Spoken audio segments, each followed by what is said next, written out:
നമസ്കാരം.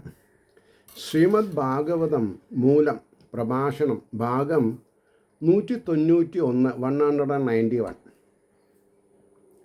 ഓം ഗം ഗണപതയേ നമഃ. ഓം സം സരസ്വതേ സ്വാഹ.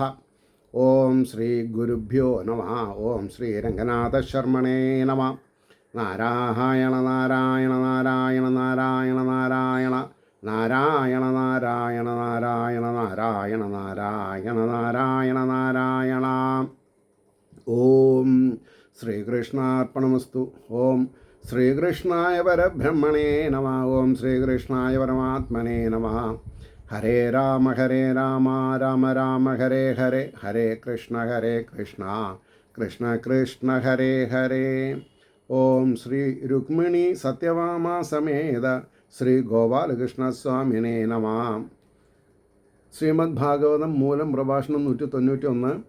ഇന്ന് നമ്മൾക്ക് പറയേണ്ടത് ദ്വിതീയ സ്കന്ധത്തിൽ 10ാം അധ്യായത്തിൽ 41ാമത്തെ ശ്ലോകം. ഈ 10ാമത്തെ അധ്യായം കഴിഞ്ഞാൽ ദ്വിതീയ സ്കന്ധം കഴിഞ്ഞു. അപ്പോൾ പിന്നെ തൃതീയ സ്കന്ധത്തിലേക്ക് കയറി. ഭാഗവതത്തിൻ്റെ ലക്ഷണങ്ങൾ ആണ് ഇനി 10 ലക്ഷണങ്ങളെ പറ്റിയിട്ടാണ് 10 സ്കന്ധങ്ങളിൽ നമുക്ക് പറയേണ്ടത്. ഇപ്പോൾ 2 സ്കന്ധങ്ങൾ അങ്ങനെ കഴിഞ്ഞുവല്ലോ. ചിലപ്പോൾ ഇന്ന് കഴിയും, ഇല്ലെങ്കിൽ നാളേക്ക് കുറച്ച് ബാക്കിയുണ്ടാവും. ഇത് ഞാനല്ല നിർണ്ണയിക്കാൻ, ഭഗവാനാണ്. നോക്കാം. അപ്പോൾ 41ാമത്തെ ശ്ലോകം പറയണു: സത്വം രജസ്തമയിതി ത്രിസ്ര സുര നൃനാരക സുരൻ ഋനാരകാഹ. അതെ, സുര നൃനാരക എന്ന് തന്നെ വരിക. ത്രിസ്ര സുര നൃനാരകാഹ തത്രാപ്യേകൈകശോരാജൻ ഭിദ്യന്തേ ഗതയസ്ത്രിധാ. സത്വം രജസ്തമീതി ത്രിസ്രസുര നൃനാരകാഹ തത്രാപ്യേകൈകശോരാജൻ ഭിദ്യന്തേ ഗതയസ്ത്രിധാ. സത്വഗുണം, രജോ ഗുണം, തമോ ഗുണം, ദേവൻ, മനുഷ്യൻ, തിര്യക്, ജന്തു എന്നീ ഭേദത്താൽ 3 വിധ ഗതികൾ ഭവിക്കുന്നു. രാജാവേ, അതിലും ഓരോ വകുപ്പിൽ ഗതികൾ 3 വിധത്തിൽ ഭേദിക്കുന്നു. സത്വത്തിലും സത്വഗുണത്തിലും ഉത്തമം, അധമം, മധ്യമുണ്ട്. രജോ ഗുണത്തിലുണ്ട്, സാത്വിക ഗുണത്തിലുണ്ട്, തമോ ഗുണത്തിലും സാത്വിക ഗുണത്തിലുണ്ട്. ഇനി അതിൻ്റെ ഭാവാർത്ഥം പറയണു. ഈ വിധം ദേഹങ്ങൾ ഉണ്ടാവാനുള്ള കാരണത്തെ കാണിക്കുന്നു.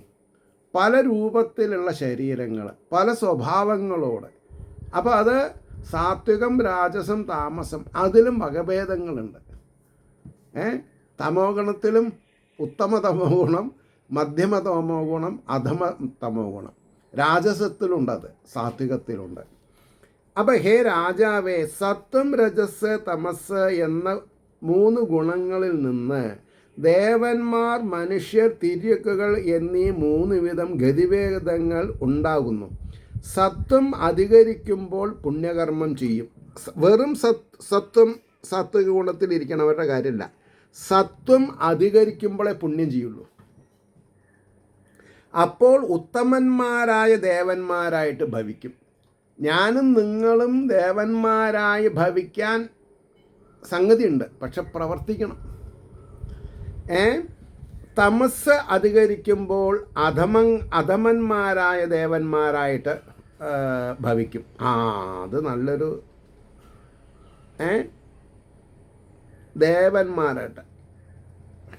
തമസ് അധികരിക്കുമ്പോൾ അധമങ്ങളായ കർമ്മങ്ങളുടെ ഫലമായിട്ട് തിര്യക് ജന്തുക്കളായിട്ട് ഭവിക്കും. രജസ് അധികരിക്കുമ്പോൾ പുണ്യപാപ മിശ്രമായ കർമ്മങ്ങൾ ചെയ്യും. അപ്പോൾ മനുഷ്യരായിട്ട് ഭവിക്കും. അതിനാൽ ഗതികൾ ഇങ്ങനെ 3 വിധത്തിൽ ഭേദിക്കുന്നു. അതാത് ഫലങ്ങൾ അനുഭവിക്കാനുള്ള സ്വർഗം, നരകം, ഭൂലോകം, ഇങ്ങനെ സ്ഥാനങ്ങളും 3ആയിട്ട് ഭേദിക്കുന്നു. വളരെ അർത്ഥവത്തായിട്ടുള്ള കാര്യങ്ങളാണ്, ബേസാണ്. നമ്മുടെ സ്വഭാവത്തിന് മാറ്റം വരണോ വേണ്ടെന്ന് തീരുമാനിക്കണം.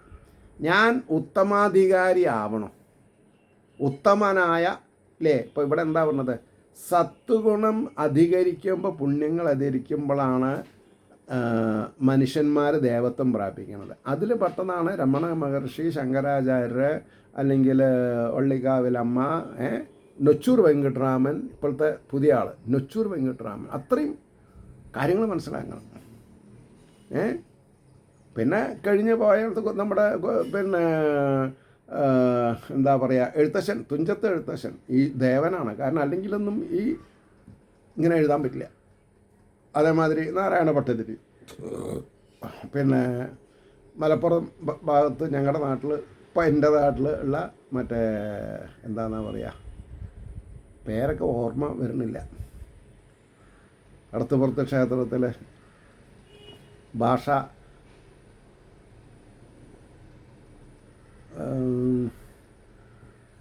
എന്താ ചെയ്യപ്പോൾ ഇങ്ങനെ ആകുമ്പോൾ മനസ്സിൽ നിങ്ങൾ കളിക്കേണ്ട. 3 അക്ഷരമായിട്ടേ ഉള്ളൂ. എന്തോ ആവട്ടെ, നിങ്ങളൊക്കെ അറിയിക്കും. ഞാൻ അപ്പോഴേക്ക് ഓർമ്മ വന്ന് ഞാനും പറയാം. അപ്പോൾ അതാത് ഫലങ്ങൾ പൂന്താനം 3 അക്ഷരം ഉള്ളിക്ക് അറിയാം. പൂന്താനം ദേവനാണ്. കാരണം എന്താ, ഭഗവാനെ മനസ്സറിഞ്ഞ് ഭഗവാൻ ആദേശങ്ങൾ കൊടുത്ത ആളാണ്. പൂന്താനം. അപ്പോൾ അതാത് ഫലങ്ങൾ അനുഭവിക്കാനുള്ള സ്വർഗം, നരകം, ഭൂലോകം, ഇങ്ങനെ സ്ഥാനങ്ങൾ 3ആയിട്ട് ഭേദിക്കുന്നു. ഈ ഓരോ വകുപ്പുകളിൽ കാണപ്പെടുന്ന ബഹുവിധ ഭേദങ്ങൾക്കും കാരണം സത്വാദി ഗുണങ്ങളുടെ താരതമ്യമാകയാൽ അനേക ഗതിഭേദങ്ങൾ കണ്ട് പരിഭ്രമിക്കേണ്ടതില്ലെന്ന് ചുരുക്കത്തിൽ സമാധാനം പറഞ്ഞിരിക്കുന്നു. ആരായെന്താ? ഇപ്പോൾ അസുരകുലത്തിൽ ജനിച്ച ആളാണ് സാക്ഷാൽ ഭക്തോത്തമനായി തീർന്ന, ഇല്ലേ, എന്താ കുട്ടിയുടെ പേര്, നാരായണ നാരായണ നാരായണ എന്നിങ്ങനെ ജപിച്ചിട്ട് എപ്പോഴും രക്ഷപ്പെട്ട ഒരാളുണ്ട്, ഇല്ലേ, പ്രഹ്ലാദൻ. പ്രഹ്ലാദൻ അസുരകുലത്തിൽ ജനിച്ചതാണ്. പക്ഷേ അദ്ദേഹം ഭഗവാന്റെ അടുത്ത ആളായി. അതേമാതിരി ധ്രുവൻ ക്ഷത്രിയ വംശജന, പക്ഷെ ഭഗവാൻ സ്ഥാനം കൊടുത്തു. പിന്നെ രാമായണത്തിലെ കഥാപാത്രങ്ങൾ ജടായു, പിന്നെ എല്ലാം കടിച്ചു തുപ്പിയിട്ട് കൊടുത്ത പിന്നെ ഒരു ചണ്ടാള സ്ത്രീ. ഇങ്ങനെ ഓരോ പുരാണ ഗ്രന്ഥങ്ങളും അയവറുക്കുമ്പോൾ നമ്മൾക്ക് ഭഗവാന്റെ അനുഭൂതികൾ നമുക്ക് അനുഭവിക്കാൻ പറ്റും. അപ്പോൾ ഇതൊന്നും ഗതിഭേദങ്ങൾ കണ്ട് പരിഭ്രമിക്കേണ്ടതില്ലെന്ന് ചുരുക്കത്തിൽ സമാധാനം പറഞ്ഞിരിക്കുന്നു എന്നാണ്. ആ സമാധാനം കൈവിട്ടു പോകരുത്. 42 യദേകൈകതരോ അന്യാഭ്യാം സ്വഭാവ ഉപഹന്യത്തെ. ഒരൊറ്റ വരിയുള്ളൂ അല്ലേ? യത് ഏകൈകതരോ അന്യാഭ്യാം സ്വഭാവ ഉപഹന്യത്തെ. അതായത് ഒരു വിധമായ സ്വഭാവം മറ്റു 2 ഗുണങ്ങളാൽ എപ്പോൾ നിരോധിക്കപ്പെടുന്നുവോ, ഒരു ഗുണത്തിലിരിക്കുമ്പോൾ മറ്റു 2 ഉണ്ടാവില്ല. അപ്പോൾ ഓരോന്നിലും 3 വിധ ഗതികൾ ഭവിക്കും.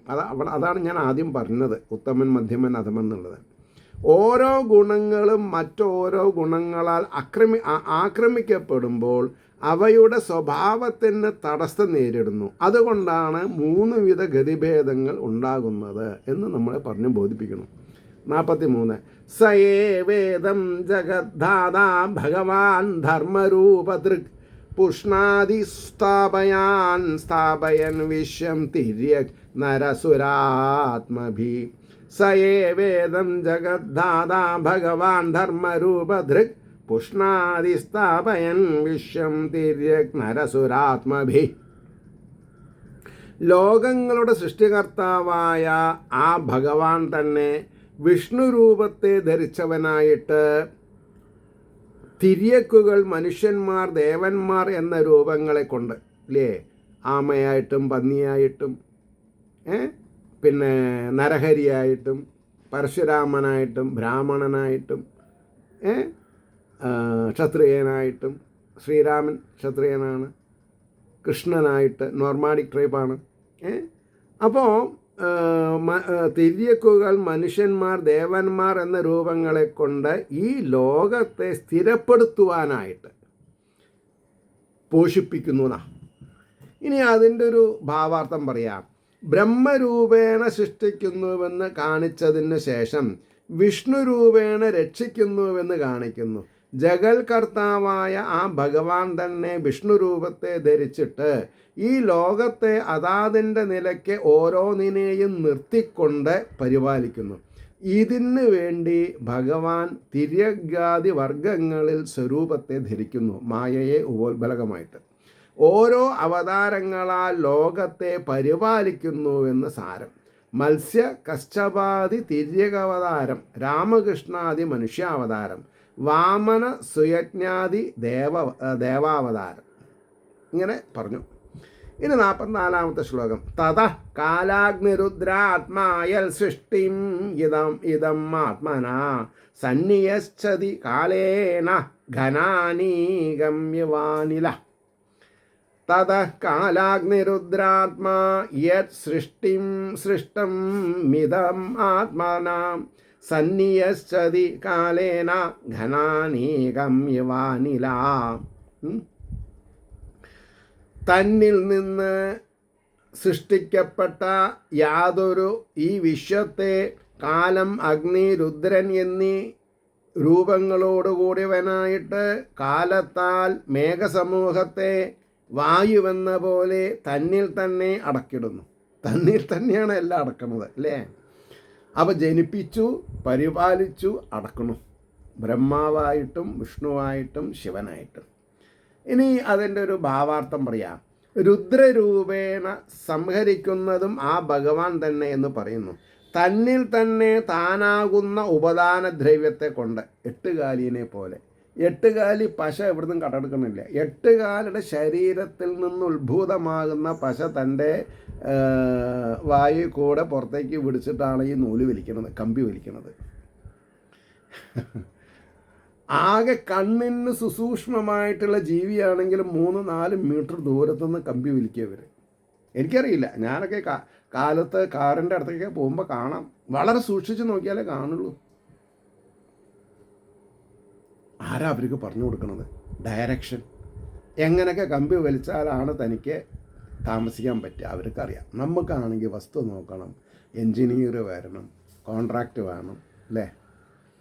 അപ്പോൾ തന്നിൽ തന്നെ താനാകുന്ന ഉപദാനദ്രവ്യത്തെ കൊണ്ട്, ഇതറിയുമ്പോഴാണ് അഹം ബ്രഹ്മാസ്മിക്ക് വരുള്ളൂ.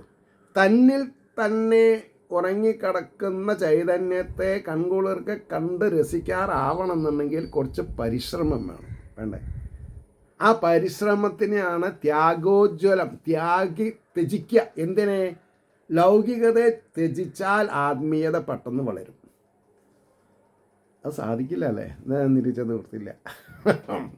അപ്പോൾ തന്നിൽ തന്നെ താനാകുന്ന ഉപദാനദ്രവ്യത്തെ കൊണ്ട് സൃഷ്ടിക്കപ്പെടുന്ന ഈ വിശ്വത്തെ കാലം, പ്രളയകാലത്തിലുണ്ടാകുന്ന അഗ്നി എന്നീ സാധനങ്ങളാൽ രുദ്രസ്വരൂപനായ ഭഗവാൻ തന്നിൽ തന്നെ സംഹരിക്കുന്നു, ലയിപ്പിക്കുന്നു. വായു മേഘസമൂഹത്തെ ഛിന്ന ഭിന്നമാക്കുന്നത് പോലെ ഭഗവാൻ സ്വതന്ത്രനായിട്ട് ലോകത്തെ സംഹരിക്കുന്നു. 45-ാമത്തെ ശ്ലോകം. ഇത്തം ഭാവേന ഗതിതോ ഭഗവാൻ ഭഗവൽത്തമാ ന ഇത്തം ഭാവേന ഹിം പരം ദൃഷ്ടുർമർഹന്തി സൂരയഃ. ഇത്തം ഭാവേന ഗതിതോ ഭഗവാൻ ഭഗവൽത്തമാ ന ഇത്തം ഭാവേന ഹി പരം ദൃഷ്ടുമർഹന്തി സൂരയഃ.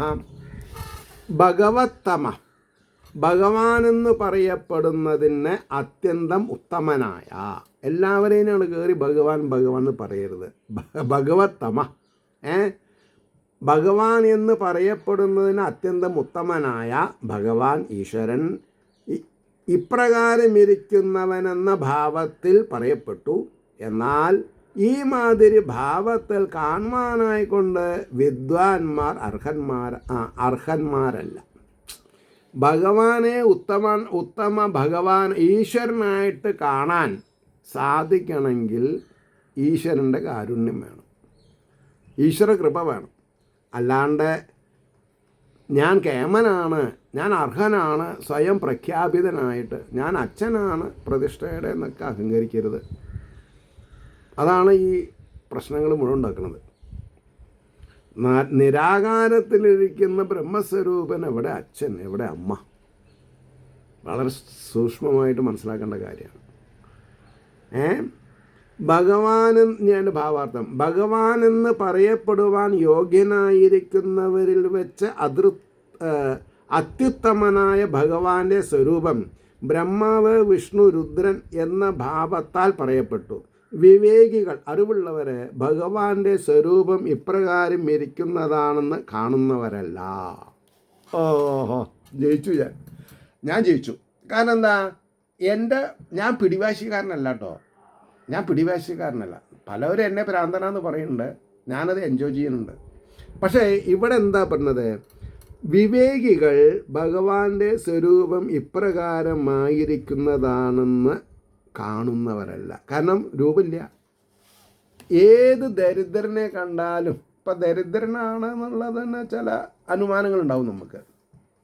അവരെ കാണുമ്പോൾ മനസ്സുകൊണ്ട് നമിച്ചാൽ അവനുള്ള ഈശ്വരീയത നമുക്ക് മനസ്സിലാവും. ഞാൻ നിങ്ങളോട് പറഞ്ഞിട്ടുണ്ടാവും, ഇപ്പോഴാവില്ല, കുറേ കാലം മുമ്പൊരു സത്യം പറയണ്ടായി. എന്നാൽ അപ്പം നിങ്ങളല്ലാട്ടോ പറയണത്. ഡോംബിവിലി SNDP സെൻറ്ററിൽ ക്ലാസ് എടുക്കണ സമയം. അപ്പോൾ ഞാൻ വീട്ടിൽ നിന്ന് ഒരു 8-8:15 മണിയാകുമ്പോഴേക്കും ഇറങ്ങും. 10 മണിക്ക് ക്ലാസ്സാണ്. അപ്പോൾ ഒരു ബാഗിൽ എൻ്റെ ഭാഗവതം പുസ്തകം ഉണ്ടാവും, ഉടുക്കാനുള്ളൊരു ഡബിൾ മുണ്ട് എടുത്ത് വെച്ചിട്ടുണ്ടാവും, ഒരു തോർത്ത മുണ്ട് എടുത്ത് വയ്ക്കും. പക്ഷെ മുക്കാനും പുതുതായും എന്നാൽ മുക്കണ്ടല്ലോ, ഈ മുക്ക് ചെയ്ത് കൊണ്ടുപോകാൻ ഭാഗവതത്തിൻ്റെ ഒപ്പം വയ്ക്കാൻ പറ്റില്ല. പുത്തനാകുമ്പോൾ 1-2 പ്രാവശ്യം വയ്ക്കാം. അങ്ങനെ ഒരു ദിവസം ക്ലാസ് കഴിഞ്ഞ് വരുമ്പോൾ ഒരു ഷോർട്ട് കട്ട് ഉണ്ട്. അത് ഒരു ഹോട്ടലിൻ്റെ പിന്നിൽ കൂടെ വേണം വരാൻ. അപ്പോൾ അവിടെ ഡസ്റ്റ് ബിന്നിൽ ഒരു ആചാന ബാഹു കറുത്ത് ഇരുണ്ട് ഒരു പാറ പോലെ ധാരാളം കറുത്ത മുടിയും താടിയും തലയും, നഗ്നനാണ് അദ്ദേഹം. അതിൻ്റെ ഉള്ളിൽ ചമ്രം മണഞ്ഞിരുന്നിട്ട് ഓരോ ഇലയിലത്തെ ആഹാരം വെടിച്ച് കഴിക്കണം അദ്ദേഹം. അങ്ങനെ ഇരിക്കുമ്പോൾ ഞാനൊന്ന് അടുത്ത് ചെന്നു അദ്ദേഹത്തിനൊന്ന് മനസ്സിലാക്കി. ഞാൻ ഈ ബാഗ് തുറന്നിട്ട് എൻ്റെ പുത്തൻ, ഞാൻ ഒരു പ്രാവശ്യം 2 പ്രാവശ്യം കൊടുത്തിട്ടുണ്ടാവും, മുക്കിയിട്ടില്ല, അതെടുത്ത് അദ്ദേഹത്തിന് കൊടുക്കുകയാണ്. അപ്പോൾ ഞാൻ എന്താ വിചാരിച്ചത്, വഴി കൂടെ പോകുമ്പോൾ കിട്ടിയ ഒരു പുണ്യമല്ലേ, എങ്ങനെയെങ്കിലും ഞാൻ കയറട്ടെ, ഇത് കൊടുക്കാൻ തയ്യാറാണ് ഞാൻ. അപ്പോൾ അദ്ദേഹം എന്നോട് സംസാരിച്ചില്ല, ദേഷ്യപ്പെട്ടതുമില്ല, കൈ ഇങ്ങനെ കൂപ്പി. ആദ്യം നഗ്നത മറയ്ക്കാൻ തൻ്റെ മുണ്ട ആവശ്യമില്ല എന്ന് അർത്ഥം. ഞാൻ സത്യം പറഞ്ഞാൽ വിങ്ങിപ്പൊട്ടിപ്പോയി, ഉള്ളിൽ, പുറത്ത് കാണിക്കില്ല, ഞാൻ വിങ്ങിപ്പൊട്ടിപ്പോയി. ഇദ്ദേഹമാണ് ശരിക്കുള്ള അവധൂതൻ. എന്താ, എന്നെ കണ്ടു, എൻ്റെ ഉദ്യമത്തിനെ അപ്രീഷിയേറ്റ് ചെയ്തു, പിന്നെ നിരാകരിച്ചു, വേണ്ടാന്നുള്ളത്. അപ്പം ഞാൻ ഓരോ കഥാപാത്രങ്ങളെയും കാണുമ്പോൾ എൻ്റെ മനസ്സിലുണ്ടാകുന്ന ഒരു സംഘട്ടനുണ്ട്, എന്തുകൊണ്ടാണ് ഇങ്ങനെ വരുന്നത്. അപ്പോൾ ഇത്രയും ഉപരി ഒരു പ്രതലത്തിൽ എത്തണം എന്നുണ്ടെങ്കിൽ അദ്ദേഹം ശരിക്കും പറഞ്ഞാൽ ഒരു അവധൂതനായിരിക്കണം. അപ്പോൾ ആ അവധൂതനെ കണ്ട് നമസ്കരിച്ചൊരു ഫലം എനിക്കുണ്ട്, അതില്ലാന്ന് ഞാൻ പറഞ്ഞാൽ സമ്മതിക്കില്ല, എനിക്കറിയാം. ഇതാണ് ഇതിൻ്റെ കാര്യങ്ങളുടെ കടപ്പ്. അപ്പോൾ ഈ ഇന്ന വിധമിരിക്കുന്നവൻ എന്ന വിദ്വാൻമാർക്ക് ഭഗവാനെക്കുറിച്ച് പറവാൻ സാധിക്കുകയില്ല. It is unimportant. എന്താ രാജു പട്ടാമ്പി ഒരു അഭിപ്രായം പറയാത്തത്? എനിക്ക് അഭിപ്രായം പറയില്ല. പട്ടാമ്പി എന്താ സപ്താഹം കേൾക്കാൻ വരാത്തത്? എനിക്കത്ര ബുദ്ധിയില്ല. അങ്ങനെ ആവാലോ. ഇന്ന വിധമായിരിക്കുന്നു നമ്മൾ പറയരുത്, ഏത് വിധമായിരിക്കാം. എൻ്റെ കാഴ്ചപ്പാടായിരിക്കില്ല നിങ്ങളുടെ കാഴ്ചപ്പാട്, നിങ്ങളുടെ കാഴ്ചപ്പാടായിരിക്കില്ല വേറൊരാൾക്ക്. എന്നെ ശിക്ഷിക്കാൻ അധികാരമുള്ള ഒരാൾ എന്നോട് പറഞ്ഞു, നീ ഈ കണ്ണി കണ്ട പുസ്തകം വായിച്ചിട്ട് കണകുണാന്ന് പറഞ്ഞിട്ട് ആൾക്കാരെ തെറ്റിദ്ധരിപ്പിക്കരുത്. സത്യം മണിയടിച്ചു. ഈ ഏറും മോഞ്ചിയും ഒക്കെ എന്ന് പറഞ്ഞാൽ അതിനേക്കാൾ സുന്ദരമായിട്ടൊരു കാര്യം വേറൊന്നുമില്ല. ഞാനൊരു നിഷേധിയല്ല, പക്ഷെ ഞാനൊരു സോഷ്യൽ ക്രിട്ടിക്കാണ്. എനിക്ക് ബേസ് ഉണ്ട് ഞാൻ ക്രിട്ടിസൈസ് ചെയ്യണതിന്. അതുകൊണ്ടാണ് പറഞ്ഞത്, ഇന്ന വിധം ഇരിക്കുന്നവൻ എന്ന് വിദ്വാൻമാർക്ക് ഭഗവാനെ കുറിച്ച് പറവാൻ സാധിക്കുകയില്ല. ഉപാസനയ്ക്ക് വേണ്ടി ഭഗവാന്റെ സ്വരൂപത്തെ ഈ വിധം പറഞ്ഞുവെന്ന് സാരം. ഉപാസനയ്ക്ക് വേണ്ടി ഏത് രൂപത്തെയാവാം, പക്ഷെ അത് ഭഗവാനാണെന്ന് പറയരുത്. എല്ലാവരും ഭഗവാന്മാരാണ്. തസ്മാത് ഏതസ്മാത് ആത്മന ആകാശസംഭൂത ആകാശത് വായു വായോർ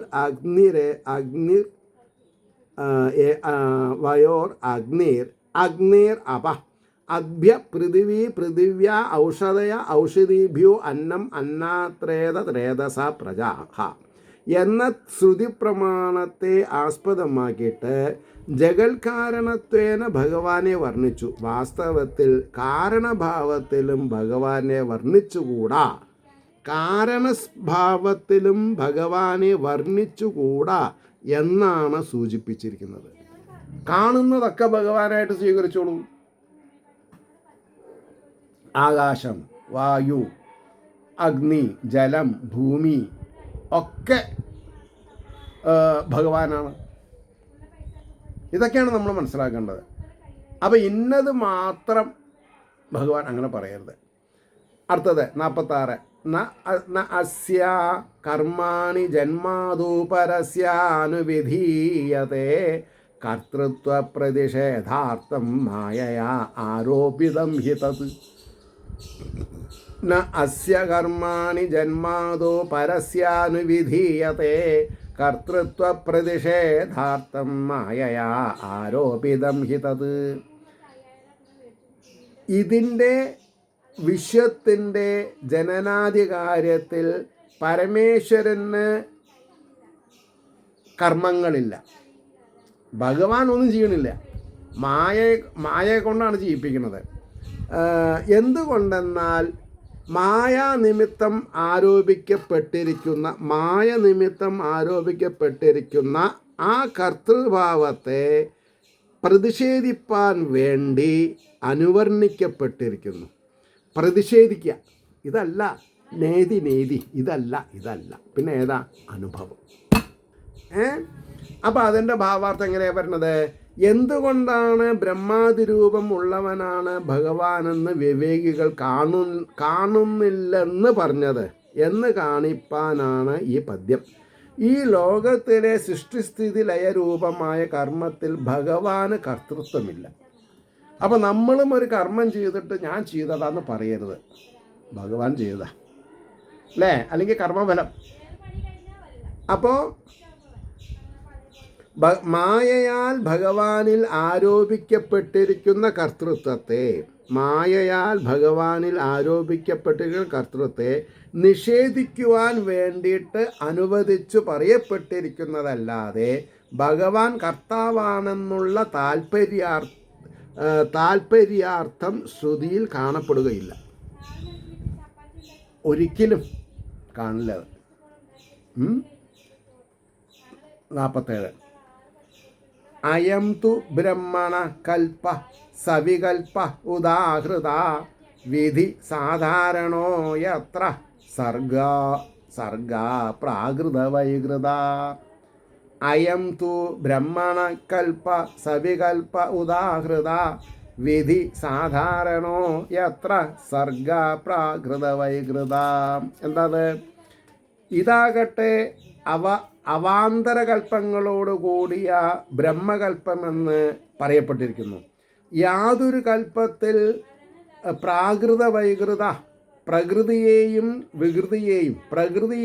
വികൃതിയെയും സംബന്ധിച്ച സൃഷ്ടിവർഗങ്ങൾ സാമാന്യ നിയമമാകുന്നു, ഒരു ആവറേജ് നിയമമാണ്. പ്രകൃതിയെ സംബന്ധിച്ച സൃഷ്ടികൾ മഹത്വം മുതൽ ഭൂമി വരെയുള്ള തത്വങ്ങൾ, വികൃതിയെ സംബന്ധിച്ച സൃഷ്ടി വികൃതി എന്നാണ് പറഞ്ഞത്.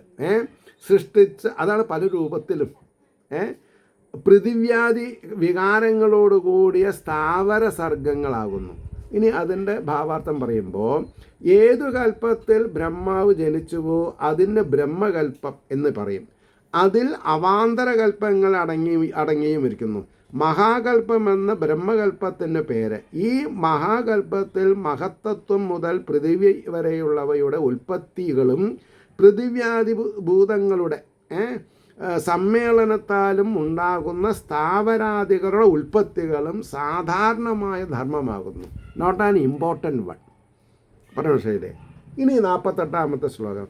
പരിമാണം ചകാലസ്യ കൽപ്പലക്ഷണ വിഗ്രഹം യഥാ പുരസ്താത്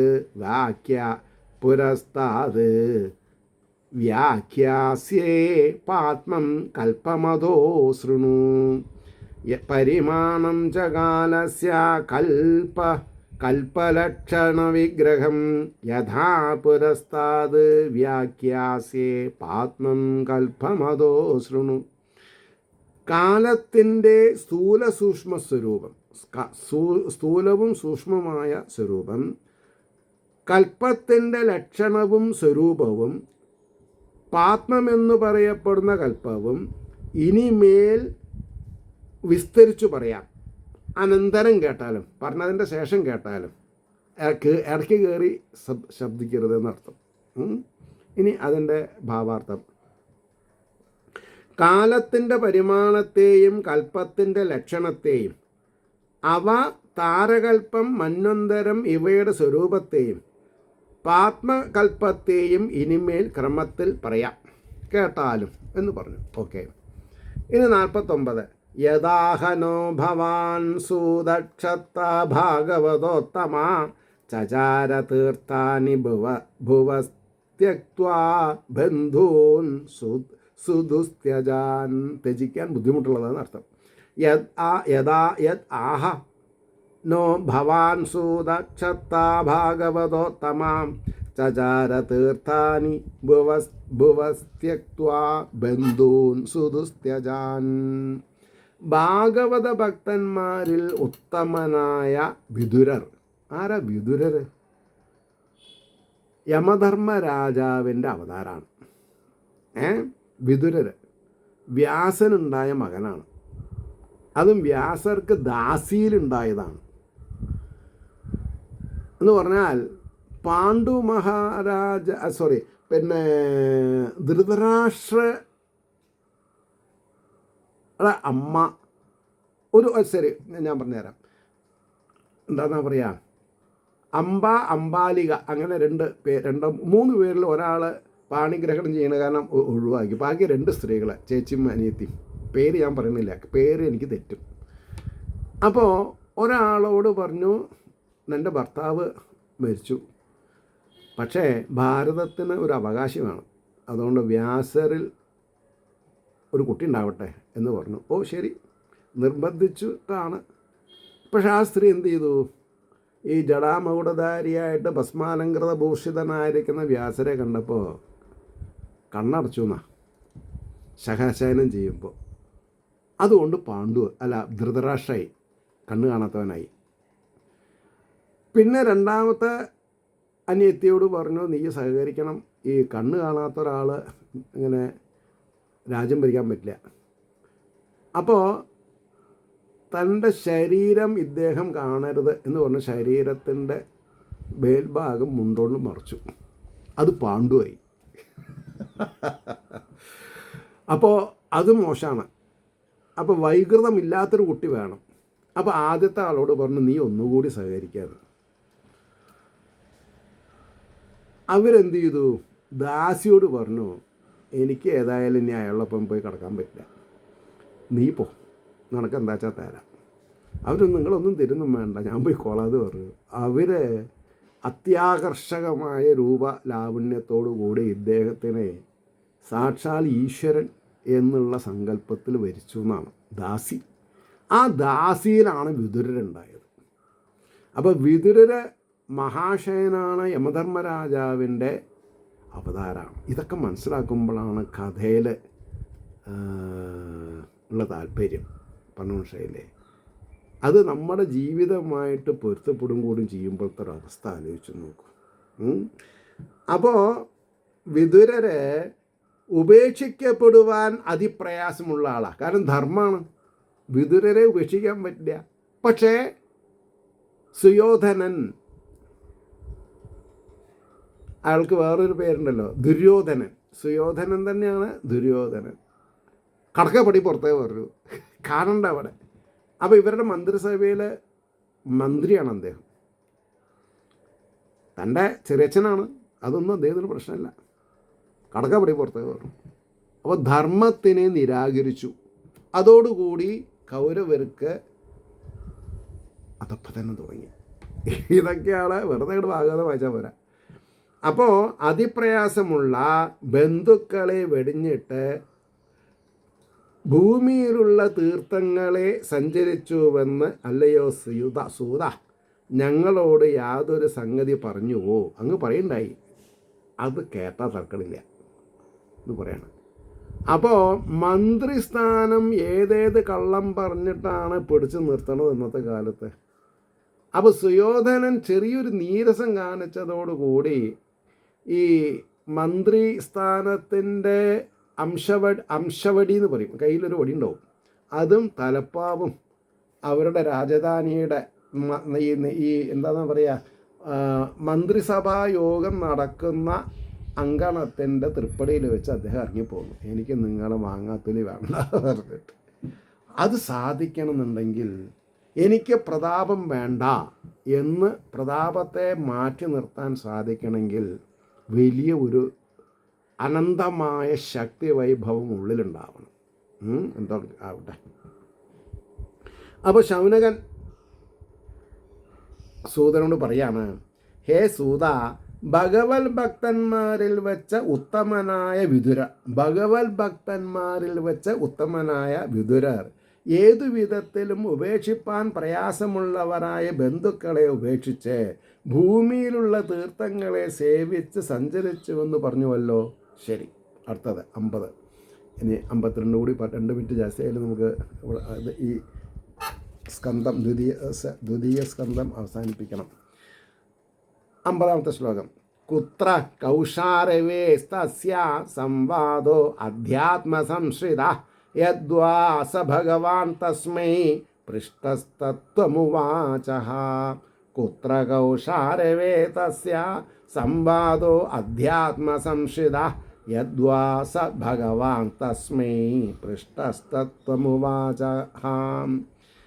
അപ്പോൾ അവനും, അതായത് വിതുരർക്കും മൈത്രേയ മഹർഷിക്കും തമ്മിൽ ആത്മാവിനെ അധികരിച്ചുണ്ടായ സംഭാഷണം ഏതു ദിക്കിൽ വെച്ചായിരുന്നു? ചോദിക്കപ്പെട്ട ജ്ഞാനപരിപൂർണനായ ആ മൈത്രേയൻ യാതൊരു തത്വത്തെ സ്പഷ്ടമായി പറഞ്ഞുവോ? അത് ഞങ്ങൾക്ക് കേൾക്കണം എന്ന് പറയണം. ആ വിതുരരും മൈത്രേയ മഹർഷിയും തമ്മിലുണ്ടായ പരമാത്മ വിഷയം, ഈശ്വരീയമായ കഥകൾ, സംവാദം എവിടെ വെച്ചാണ് നടന്നത്? വിതുരരുടെ ചോദ്യവും മഹർഷി പറഞ്ഞ ഉത്തരവും ഏതു വിധമാകുന്നു? 51. ബ്രൂഹി നസ്തദ് ഇദം സൗമ്യ വിതുരസ്യ വിജേഷ്ടിതം ബന്ധുത്യാഗനിമിത്തം ച തഥൈവാഗതവാൻ പുനാ. ബ്രൂഹി നസ്തദ് ഇദം സൗമ്യ വിതുരസ്യ വിജേഷ്ടിതം ബന്ധുത്യാഗനിമിത്തം ച തഥൈവാഗതവാൻ പുനാ. വിതുരൻ്റെ പ്രവൃത്തിരൂപമായ ഈ സംഗതിയെ ഹേ സാധുശീല ഞങ്ങളോട് പറഞ്ഞാലും ബന്ധുക്കളെ ഉപേക്ഷിപ്പാനുണ്ടായ കാരണവും അപ്രകാരം തന്നെ പിന്നെ വന്നത്, അതായത് തീർത്ഥാടനം കഴിഞ്ഞ് പിന്നെ വന്നപ്പോഴും എന്തൊക്കെ കാര്യങ്ങളുണ്ടായത്, അതിൻ്റെ ഭാവാർത്ഥം. ഹേ സൗമ്യ, വിതുരരുടെ പ്രവൃത്തിയും ബന്ധുക്കളെ ഉപേക്ഷിപ്പാനുമുണ്ടായ കാരണം പിന്നെ മടങ്ങി വന്നത് എങ്ങനെയെന്നുമുള്ള സംഗതിയും ഞങ്ങളോട് പറയണമെന്നായി. സൂതാവാച. ദ്വിതീയ സ്കന്ധത്തിൽ അവസാനത്തെ 52ാമത്തെ ശ്ലോകം. രാജ്ഞാ പരീക്ഷിത പൃഷ്ടോ യാദവോ യത് അവോചൻ മഹാമുനി യത് അവോചൻ മഹാമുനി തദ്ദേ അഭിദാസ്യേ ശൃണുത രാജ്ഞ പ്രശ്നാനുസാരതാം. രാജ്ഞ പരീക്ഷിത പൃഷ്ടോ യൽ അവോചൻ മഹാൻമുനി തദ്യോഭിദാസ്യേ ശൃണുത രാജ്ഞ പ്രശ്നാനുസാരതാം. പരീക്ഷിത്തു രാജാവിനാൽ ചോദിക്കപ്പെട്ട മഹാനായ മുനി ശുഗമുനി യാതൊന്നിനെ പറഞ്ഞുവോ അതിനെ രാജാവിൻ്റെ ചോദ്യരീതിയെ അനുസരിച്ച് ഞാൻ പറയാം, നിങ്ങൾ കേൾക്കൂ എന്ന് സൂതൻ പറഞ്ഞു, ഹേ ഋഷികളെ, പരീക്ഷിത്തു മഹാരാജാവ് ചോദിച്ചതിന് ശ്രീ ശുഗമുനി അരുളി ചെയ്തതായ ഉത്തരത്തെ ആ ക്രമത്തിൽ തന്നെ ഞാൻ നിങ്ങളോട് പറയാം, കേൾക്കൂ എന്ന് പറഞ്ഞ് കൈകൂപ്പി.